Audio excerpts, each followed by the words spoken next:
I feel really lopsided. So, do you ever just have a really weird dream? I had a really strange dream the other day about Patrick Stewart. And I mean, I know why I was thinking about Patrick Stewart. It's because I saw Ian McKellen holding up the Patrick Stewart Captain Picard facepalm sign at the Women's March, which was really funny. But then I dreamt about Patrick Stewart after. And I dreamt that Patrick Stewart was in like a room that I know, but you wouldn't know, in a room that I know. And there was someone lying on the sofa in this room and they were asleep. And Patrick Stewart had pulled their t-shirt up. It was a guy and he had pulled their t-shirt up a little bit and was like hooking the guy's trousers up by the belt so that he could see the guy's abdomen. And then he was using one of my makeup brushes to like tickle this strange guy in the abdomen. And I was just laughing so hard waiting for this guy to wake up and realised that he was being tickled with a makeup brush by Patrick Stewart. And then the next thing, Hugh Jackman just kind of walks into the room from the side and Patrick Stewart looks up at him, totally deadpans and goes, "I'm sorry, is this your brush?" I actually woke up like properly cackling. Like when I really start laughing, I cackle like a witch. And it was really funny. I'm really sad that it didn't actually happen. Patrick Stewart, if you're out there, I don't really have anything else to add to that. Just knowing Patrick Stewart's out there makes me feel better about life. I have this friend. Okay, we're not really friends. I know this guy. I used to work with him years ago. He's a really nice guy. And he went to visit a friend. And he walks into this friend's castle-y house and Patrick Stewart is sitting on their sofa. And he's like hallucinating. And Patrick Stewart's just like, "Oh, hello, I'm Patrick. How are you?" I would have died. I would have absolutely died. I would love to walk in somewhere and see Patrick Stewart. I still feel really lopsided. I don't know what's going on. I don't know if it's me or if it's the way the camera's sitting. I dreamt about Patrick Stewart. Not an unusual occurrence. That does happen more than probably the average person. Because I really like Patrick Stewart. I should stop talking about Patrick Stewart. Anyway, talking about Hugh Jackman, Logan is coming out really soon. I'm really excited to see it. My brother-in-law told me last night that it is going to be rated R. I'm quite excited about that because not that I'm like, excuse me, not that I'm hugely into like blood and death and gore or anything like that, but like I have a real soft spot for the original Wolverine film and the first few X-Men films because, you know, X-Men's my jam. I love all that stuff. And, you know, but every time he stabbed somebody, it was a totally clean cut and nobody bled. That's not accurate.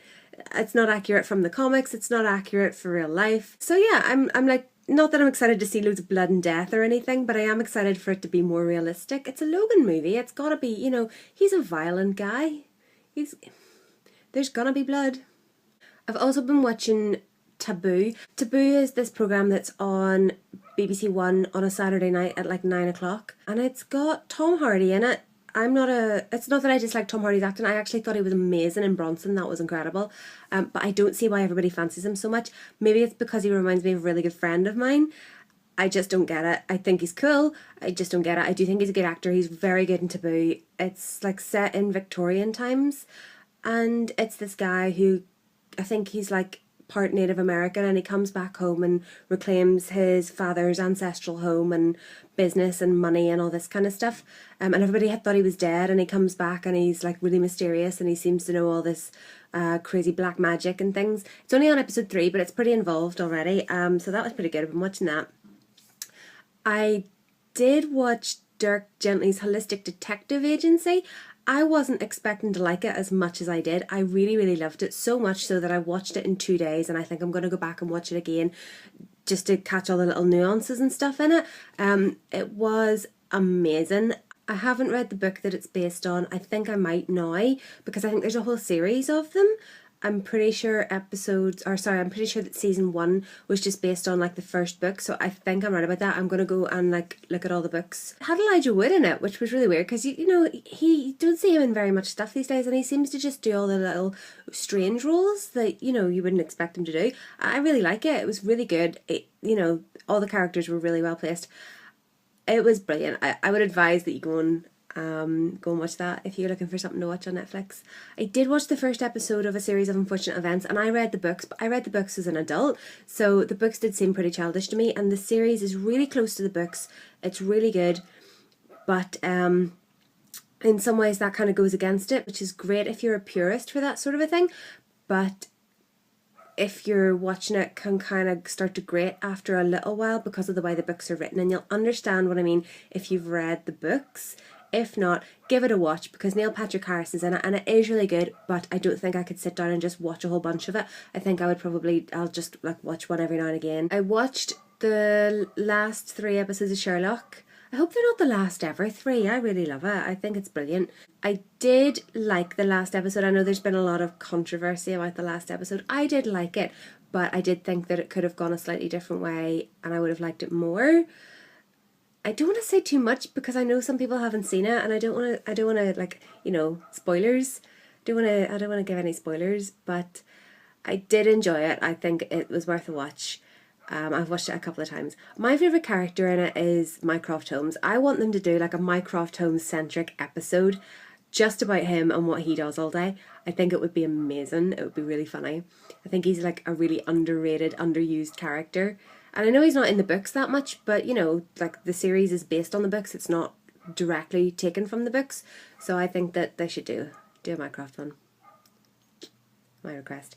In other news, for anybody who's still keeping score or interested in any way, I've been made permanent at the job that I've been doing. I know that anybody that's been watching will know that I was unemployed for a really long time, and then I got some part-time work over the summer, and then that ended because it wasn't permanent, and I was unemployed again for a couple more months. But they brought me back on another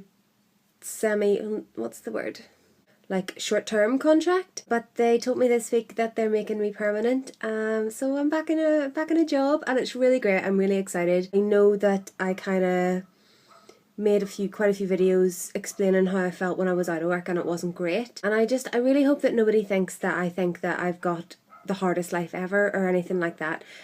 I know that there are people out there who have got it so much worse and deserve far more attention than I did, but I can only speak from my own experience, and being unemployed was really hard for me because I've been working since I was 14 years old, so I'm just not used to not being employed. It's not even about the money, it's more just about, you know, having something to do and something to use your brain for. So I'm employed again. I'm really pleased. I don't want to give the name of the place that I'm working, not that I think I'll suddenly get stalked by like a horde of ravenous fans or anything like that, but it is really exciting, and it is something to do with a big passion of mine. I'm really excited I was saying again to my brother-in-law, I was saying about how, you know, I'll be like financially solvent again, and I'll probably save this time around because I was working all through my 20s and didn't save. I just spent it all on stuff. I'm not even sure what stuff I spent it on. I didn't save, so I'll like older and wiser now, and I'll save, and I will probably like treat myself to a nice holiday next year. Until then, I'll just be my same boring self. I'll probably just stay in the house all the time and watch too much Netflix, and I think I'm really excited to buy a bookshelf for my comics and to buy new covers and cardboard for them to hold them nicely, because, you know, I don't have a life. One thing I'm going to do, and I'm probably going to... I have a little plan, and I've asked Chris about this already, and he said that he's willing to do it. We are going to go up and do a little vlog of us buying a load of makeup and then putting it on. So you've got that coming in a couple of weeks. I think it's going to be really funny. I'm really excited to do it. One thing he doesn't know yet, so he'll probably learn from this, is that I'm going to trill him into the bra shop with me and make him like help me buy bras. I hate buying bras. I absolutely despise it. And this is something that guys don't get because obviously, you know, they don't wear bras. But buying bras is really awkward, and a lot of the time you'll go to places and it'll say that these people are like trained to help you buy bras. They're not trained to help you buy bras. That's not going to work. I have walked out of so many shops with so many bras that don't fit me, and like, you know, I'm not a tiny person. My bras are not cheap. There's quite a swathe of material involved in my bras. They're a pretty penny. I have paid £45 for a bra before, okay? I'm not the sort of girl that can walk into Primark and buy 3 for a tenner. Unless, you know, I use all 3 at the one time. And even then, that's probably not going to do very much for me.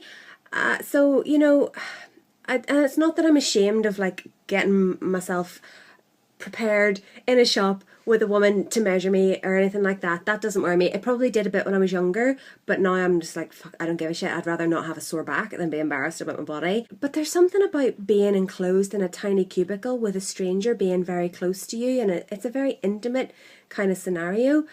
And I have quite severe claustrophobia. I don't even like to sleep with my arms under the duvet. And, you know, I think that just the whole, it just makes me sweaty. I get really, really sweaty, and you know, and then you worry that you're sweating too much, and what if the person notices that you're sweaty, and oh God, what if you get some of your sweat on them, and what if you smell funny, and you know, and then you panic and you just say yes, that's fine to whatever they tell you.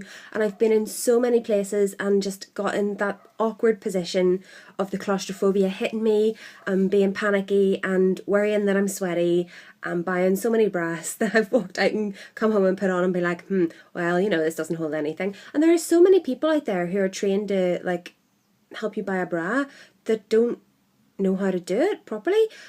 You know, and they'll get the back size right, but the cup size is completely wrong, or they'll get, you know, the cup size right, but the back size is far too big or far too small. And you don't understand the absolute agony of having a large chest and wearing the wrong size bra. It is actually really, really painful. So yeah, I'm going to force Chris, I'm going to force you to come with me and help me buy bras. And, you know, you'll have to like chivvy me along and be my mum and be like, you know, now if it doesn't fit, you tell her. And stuff like that. Sorry, you're going to have to do that with me. I'm sure you probably won't mind. You'll probably think it's hilarious knowing you.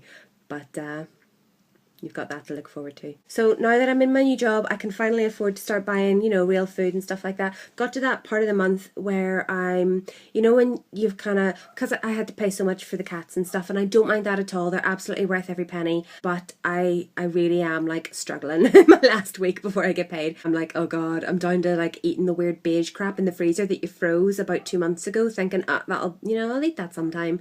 And now you can't really identify it. And one thing I'm really fussy about is my coffee. I drink a lot of coffee, probably shouldn't, and I'm really fussy about the coffee that I drink. If it's really cheap, I'll have a few mouthfuls and be like, I can't even stick this. I'm a bit of a coffee snob. And I went all the way up to work because I walk to work and it takes me an hour to get there, so it's not like I can just turn around and nip home if I forget something. And I got all the way up to work and realised that I'd forgotten my coffee, I'd forgotten my mug, and I mentioned to one of the women that works with me, and she was like, oh, I've got a jar of coffee in my handbag, you might like, you can have some of mine. And I was like, oh, you're an absolute lifesaver. But I had to go and use one of the mugs in work, because, right, they have like a little kitchen that anybody can use, and there's a lot of people that come in and out and volunteer and all this kind of stuff. So we have like a large collection of mugs that maybe, you know, you can't always trust that they've been washed in some time, or that people have used them and washed them properly. So I opened the cupboard, and we call them the herpes mugs because you just never know. And I lifted a mug down without really looking at it because I was too busy gassing as usual.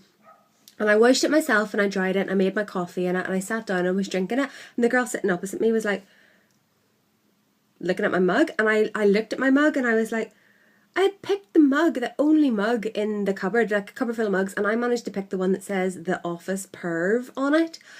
I mean, what is the universe trying to tell me? The truth. So she took a picture of me and put it up on Facebook, as you do. I actually thought it was hilarious, but, you know, I'll never escape myself. I will just always be that slightly not well put together person who ends up being a bit of a pervert. I can't help it. I think I watched too much Bottom as a child. Oh, the beard got new glasses. Oh my God, I wish he was awake. I would make him show you. The beard got glasses and they make him look like Adrian Edmondson. It is the best thing I've ever seen. I'm so happy. It has actually amused me to no end. One day I'll get a wee snapshot of him in his glasses and I'll make him show you. Anyway, so that's been my week. I'm really pleased that I'm in work, and I'm sorry I don't have much to talk to you about this week. I am just gassing on as usual. But yeah, like recommendations for TV shows: Taboo, the new series of Sherlock, Dirk Gently, and anything with Patrick Stewart because he's God.